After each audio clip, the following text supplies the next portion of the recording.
Hello everyone, my name is Bygl and welcome back to another episode here from the Let's Play series. I hope everyone is having a wonderful day today, because today is an episode where we're not gonna be starting a giant project for once.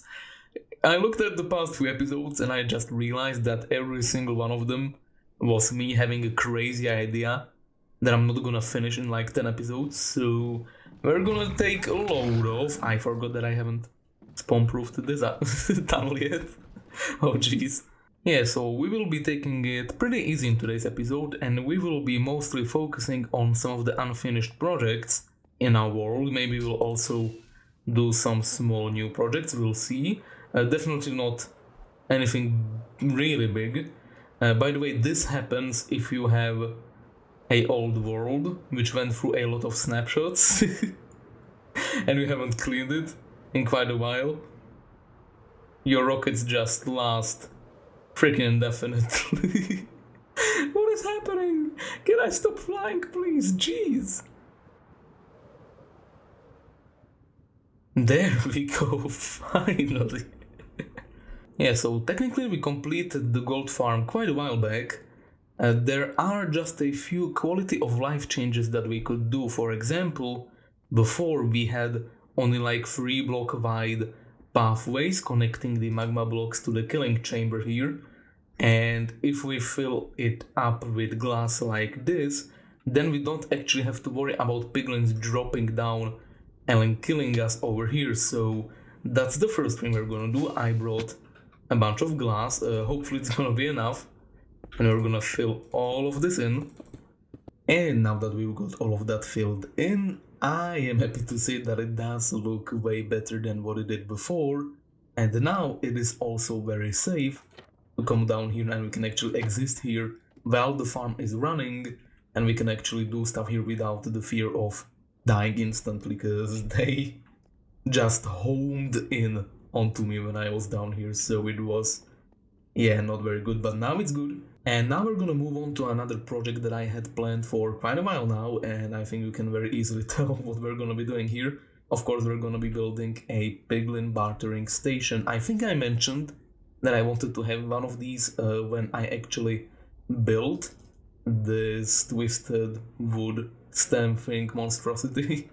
So yeah, that's what we're gonna do now. We're gonna put that in, and we should be able to get some piglins, like non-zombified piglins, really easily, because if we fly this way, I think, I'm not really sure, let me check. But oh yeah, you can see those particles in the air. That means we are in a crimson forest, and that is where normal piglins spawn the most. So we just need to build a small platform over there if we want to spawn some. Well, that's not good. Do we have a spawning place in here? Oh yeah, we do. Oh shoot, yeah, I need to spawn-proof that. Crisis averted.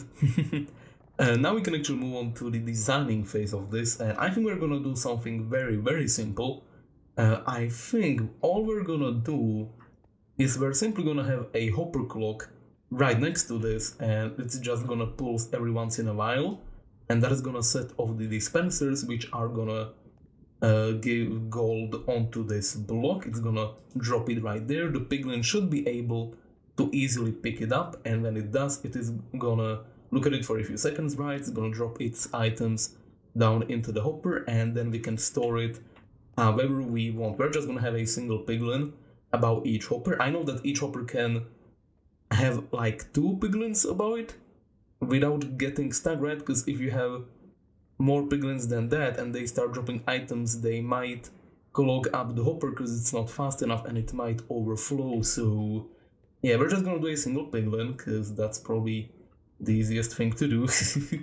Alright, I decided to do a bit of a AFK session here now that we've got all of the glass in, and there are still piglins getting stuck on the magma blocks, like on those ones over there, and also on some of those ones, I think. So yeah, I'm gonna have to do something about that, but that is something that I'll fix later, because we have different issues that we need to fix, and one of them is not having a bartering station. So I know it looks like a 6-year-old built this, Please don't comment on the visual side of this thing. I know it's really ugly. I'll figure something out for it later. Maybe. I don't know how I change it, honestly. But yeah, this is the concept for a bartering station. And it's pretty simple, honestly. We just have a bunch of dispensers over here. We've got these chests for the gold to go into and a hopper clock, which has got 16 items in it as of right now. And yeah, this should work. I don't know if 16 items is a lot or not enough. We'll change it depending on the Byglin's bartering speed, because I don't actually know what the correct amount of items in the hopper clock is as of right now. But I thought it would be a fun challenge to take this chest here, right? This is our gold chest. And maybe we could automatically hook it up to transfer all of the gold that goes into it into the bartering station on a toggle switch, right? So we're gonna have like a lever over here or something, and that's gonna unlock a hopper below the chest, and that's gonna slowly transport all of the gold into the gold farm. And I don't know how we're gonna do it. We sadly can't use water streams or anything like that in the nether, so we're mostly gonna be relying on hoppers and that kind of stuff. But yeah, I think it would be a really cool thing to do, so we're gonna try to do it. We'll see if it's possible. Should be possible. Don't know if it's possible to be done by me though, because I am not the sharpest tool in the shed, as most of you who watch my videos do know that.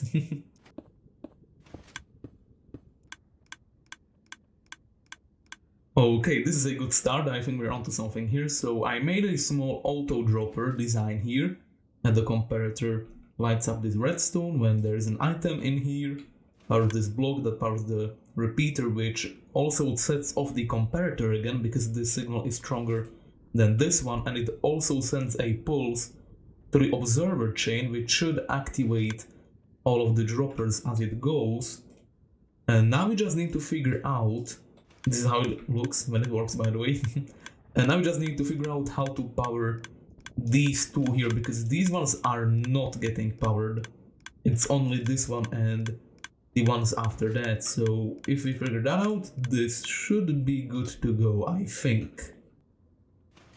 Okay, I think it works. I'm not sure. Yeah, the items are going all the way to the hoppers. Okay, that's good. Okay, yeah, I changed the observer chain for the redstone torch chain, the target block here, to redirect the redstone dust. I'm just afraid that the gold might get stuck in some of the droppers. Yeah, once the clock runs out, that is a bit of an issue. I don't know if that's gonna like back up over time, right? And it might clog up the system and make it break. But no, it seems that it's gonna work. It's just gonna have a little bit of gold stuck in it every time we stop using it, which honestly is not that big of an issue. So yeah, I think it's good. I'm just gonna break all of the blocks we don't need, so there are no useless spawning places over here, which would ruin our raids. And I also need to put a bunch of slabs around it as well. But you can see that the gold is going into the dispenser here, and also the wood that I put in there. And it's slowly getting spit out so the piglins can pick it up. Okay, well, with that step done, there is only one thing that we need to do now, and that is actually getting piglins into this place. And that shouldn't be too much of an issue, I hope. I think at least. I may have tried spawning a few piglins by flying away from the spawning platform I built. I may have lost the gold farm, and I may have looked at the screenshot so I could find it again, and there we are, there it is. I was actually getting worried there for a second. Okay, anyone here? Nope, still no one.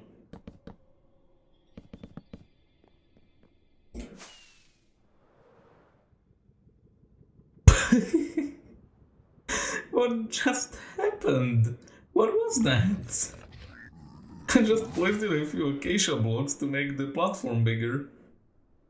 And now we've got like 1 billion hoglins there. All of them spawned at once as well, that was so weird. But yeah, now we've got the piglins there, that's nice, 2 of them as well. Should be good. Please jump off the thing, thank you very much. You should also go with them, bye-bye. That felt really bad actually. That didn't feel good at all. But yeah, now we can lure all of those 2, well, all of them, it's just 2 of them. But they should follow us as we go on the bridge, and we're just gonna throw some gold on top of the trapdoors I put about the individual chambers. And yeah, that should be it for the farm, I think. We're just gonna need a single 1 piglin more, and that will be enough. Okay, one of you here, one of you here. Oh, didn't work. Should have opened them beforehand. Just please don't fall off the map. Okay, one of them is in. This is kind of difficult. Oh yeah, I should have brought in the pearls. We'll pick that up and I'm just gonna... There we go. That works. And now I'm just gonna rename them with these spare name tags that I have. And 1, and 2, and yeah, that is it. But I'm of course gonna try to get 1 more of them. But other than that, yeah, we should be good to start using the farm.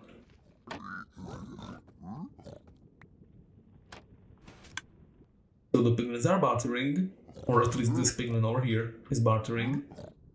And all of the stuff he drops should be placed into the hopper, and sure enough, that is exactly what is happening. Still haven't done the splitting part though.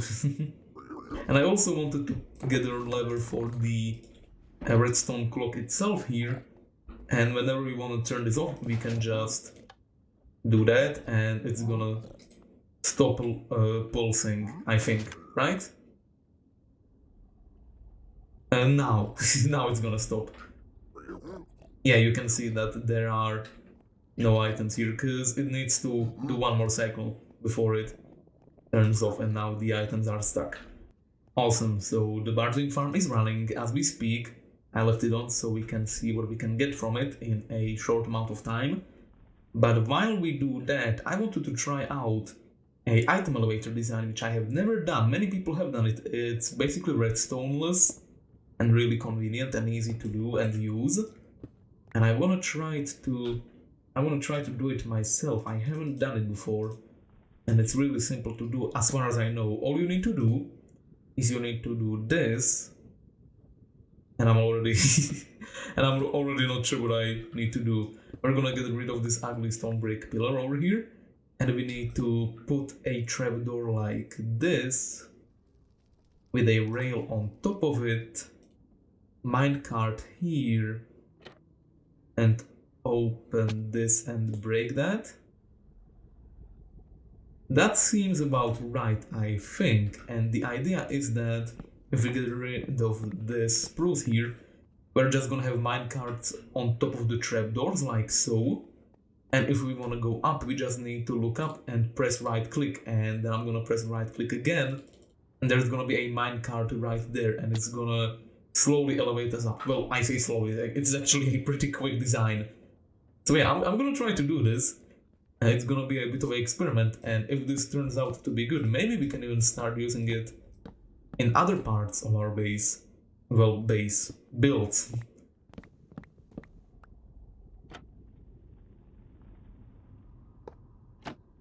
Okay, that looks way better than the old stone brick pillar we had here. And it also should be way more useful. So, to test it out, we're just gonna start doing this, and if you just hold right click like this, that's awesome. Where is this gonna spit us out? Okay, yeah, that's good. Nice. We can cover this up if we want. I'm gonna put a acacia piece over there. And yeah, we don't have a way down, however, that kinda sucks. If we wanna go down, we have to jump down with an elytra, or we can maybe build a slime landing platform. down there. That could be a pretty fun way to get down in case we don't have an elytra. But yeah, you can't go down, right? Like if I try, yeah, there is no way, and it spits us out over here if I hit shift. But yeah, that is awesome. That is so cool. Oh, that's so simple to do as well. Like, don't get me wrong, it was super awkward to actually build up this pillar of minecarts here, placing all of the rails and opening all of the trapdoors. And also, if we touch them while flying with the elytra, it's most likely gonna break somehow. The minecart is gonna fall or something. It's not gonna be very convenient. But other than that, yeah, this is a really good way to get up here. Oh, that's so cool. We might actually use this in some other builds as well, because that is just so nice. And it also looks... Well, it looks kind of weird, but it does look way better than the pillar, that is for sure. Now that I'm thinking about it, I don't think I have ever talked about this tree here. I built this like a year ago, I think, when I was practicing building spruce trees. And yeah, I think we can all safely say that I have gotten way better at it, because this is not good at all, but I'm gonna leave it. Just kinda as a testament to my past, how I used to build these. But yeah, we are back in the overworld now, and we're gonna do just a few small things around the world. I don't wanna do something big and crazy, as I said today. I just kinda wanna do some small projects to kinda tie everything together, and just to detail some of the builds that we already do have going on. So if you remember, when we made this pathway a few episodes back, I talked about how we're gonna connect up the outpost to it as well, and that is gonna be the next step. So here is the compendium, and that is nicely connected, as you can see. And now we're gonna have to try and figure out how to connect this pathway up to the outpost, and there is no easy way to do this. There are a bunch of holes in the ground here and lots of difficult terrain to work with, so we kinda need to figure that out first. And yeah, looking at it from a aerial view, I think the best way, oh, like Spike, might probably be by going somewhere over here. I think, maybe.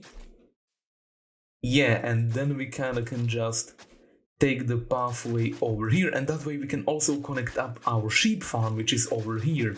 If you remember that we even have this thing, because we've been here for like 10 minutes at most in our videos. But yeah, this thing has been producing quite a bit of wool, actually. It's actually really good, and I'm really happy that we built this, because soon we might actually start using all of that wool. But yeah, we're gonna have a pathway connecting this up as well. And then we gotta go this way, and just a few blocks more, and we are here. That is the 0-0 portal, and this is the old forest biome, which is no longer a forest biome, sadly. I actually have a pretty cool idea that we could do with this place, but we're not gonna do that today. Maybe in some of the more upcoming episodes.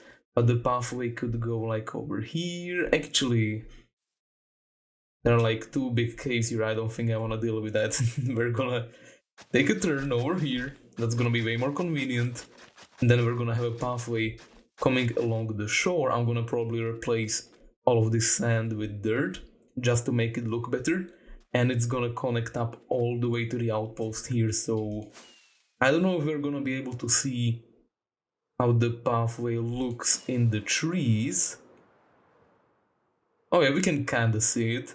Kinda see the shape of it. So yeah, that's how the path is gonna go.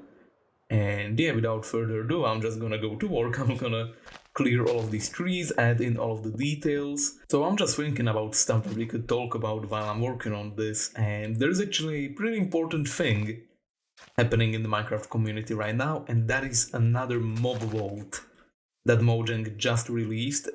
As of the time of recording this video, there have been only 2 mobs revealed. I'm pretty sure they're gonna do 3 as they usually do. And I'm not gonna lie, these mobs are pretty cool. I mean, I really liked the orb mob vote where they did the ice pillager and the glow squid and whatever. It just didn't really feel very special. The mobs kind of felt like reskins of old mobs. It wasn't anything new and unique. It was still cool, but it just didn't have the same oomph as this one, right? Because this one is something else. We actually are getting really unique mobs here. So the first one is like a new mob into the lush caves. I think, at least visually, it kinda looks like a shulker, honestly, like a floating shulker, kinda made out of moss. And also I really like the guy. He looks really cute. And what he does is he reveals badly lit up areas around him. So it's kind of like a detection thing, right? He searches out dark areas and you can light them up, and that way you can prevent mob spawning, which is really useful, except they are changing mobs to only spawn in light level 0 instead of 7, so I don't really know if that's gonna be useful or not anymore. Like, don't get me wrong, in this update it's gonna be extremely useful, but once it comes out, ironically, it's probably not gonna be as good as it would be now. But the other mob, that's the one that really sparked my interest. I don't know what its name is, and it's basically kinda like a Vex, which the Vindicators spawn, right? And nothing really too visually new or unique, sadly, but it's got a pretty cool function. It kind of functions like a hopper mob. So it collects items and it drops it off near node blocks, which is really cool. You give it an item, like a dirt block for example, it searches out for dirt blocks in a certain radius, and then it brings them to the most nearby node blocks. So yeah, do let me know which one of those two you like, actually which one of those three you like, because once I release this episode, there's most likely gonna be the third mob as well, which is gonna be really interesting. I really hope it's gonna be like a really big game changer. That's what I'm hoping for. But yeah, those two mobs, really cool, and I'm hoping for an even better one for the third one. Hopefully I'm not gonna be disappointed. By the time this video comes out, you will probably know. But yeah, do let me know which one you're gonna vote for. I'm most likely gonna vote for the second one. We'll see, depending on what the third one is. But enough rambling, I actually need to finish this. So yeah, we've got the whole path in. As you can see, that's how it's gonna look. Maybe not exactly how that's gonna look. Maybe I should kind of polish it up a little, like so. There we go. And yeah, I'm gonna get to work. I'm gonna get rid of all of these trees, add in the lamppost, add in the decorations, and I'll see you when I'm done. And after just a little bit of work, the road is done. So we've got this cool staircase I built here. This was just a bit of a steep area, so I tried making a unique staircase for it, and it looks interesting. We've got this crossroads, which connects up to the wool farm, and this is the way to the outpost. And you can see that I added a bunch of stuff that we also added on the other road, which is the bushes out of the oak leaves. We've got the fences, the walls that kind of make this fencing around the area, spruce gates, lamp posts, all of that good stuff. Basically the same design that we used back there on the road connecting the Compendium and Spruce Town. And here it ends. This is where I decided to stop building, near this lamp post, because in the next episode I decided that we're gonna do a bit of a experiment here. So yeah, looking forward to that. So yeah, before we end the episode, I still want to do a few things. One of them is looking at the map here, because it's been quite a while since we updated this, and I'm really curious to see how it looks. So before we only had the gateway, this house we're in right now, and the ender sorter, and since then, around here somewhere we should see the library and the mountain, of course, should pop up on the map, and also the roads which we built. So without further ado, let's update these. And yeah, I also added I don't think the fence was there before, or at least I don't remember seeing it there. You can see the road, and yeah, if we want to see this side of the road we actually need to update this. Wait. Oh no, the road goes here, and this is where it splits off to the bottom, so there is nothing new here then. Also nothing new here, nothing new anywhere there. This is gonna be a new one though. Yeah, check out how the mountain looks on the map, that's so cool. And I'm also playing with moody lighting right now. I really like playing with the moody option. The thing is that on YouTube, the compression that YouTube uses makes dark areas look horrible, so I can't really use it. I have to resort to playing on maximum brightness, but just so you can see for a little bit how the trees look with moody lighting, they're so good. They are so well lit up, it's so good. And also the pumpkins there, it's just so beautiful, I think. Also the inside of the ender sorter looks really, really cool. But yeah, I'm gonna keep this on so you guys can see on videos, and especially on phones. It's horrible on phones, I can tell that from personal experience. But yeah, the mountain looks awesome on the map, and I haven't even talked about the progress I made on the mountain. You probably saw there, but yeah, you can see how the mountain progressed, and I'm also gonna take a few more maps. Oh yeah, you can definitely see a bit of progress, and especially here. Here it's pretty visible. Man, that looks really, really cool. And also over here, yep, definitely some progress happening over here as well. So just to show off how the mountain progress is going, I am currently working on this side right now. You can see that it's not finished yet, but it's a big chunk. Quite a big chunk that I'm working on here, and it's coming along quite well. It looks really, really good. The mountain, that is, with this side. I'm so excited to see how that looks when that's done. And also, check this out. The mountain has been like over here for quite a few episodes. This was the line where the mountain ended, and now we've got almost the entire front face of it done. So yeah, I put in the work. It's starting to look... Actually, it's starting to look finished from this side when you're standing down there, but when you fly to this side, it starts losing that impression.